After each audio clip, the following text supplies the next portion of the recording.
સંબંધોમાં સ્વાર્થની કડવાશ સંબંધોની મીઠાશ ખતમ કરે છે.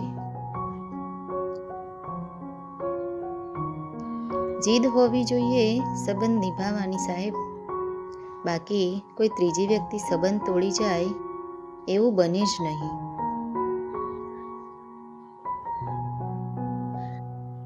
ચણતર ભીંતનું હોય કે સંબંધોનું, એકવાર ચણાઈ જાય એટલે ખાસ કાળજી માંગી લે છે.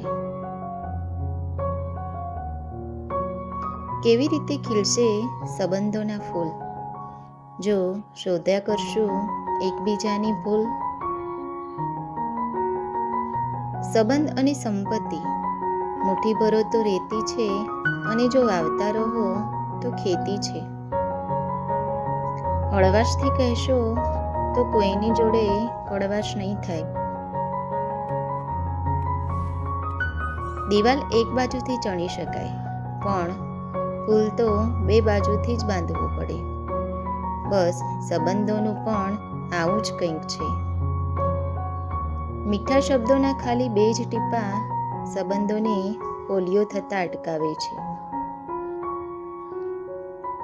મિત્રો, શાયરી પસંદ આવી હોય તો વિડીયોને લાઈક અને શેર જરૂરથી કરજો, અને આવી શાયરીઓ સાંભળતા રહેવા માટે ચેનલને સબસ્ક્રાઈબ કરી લેજો.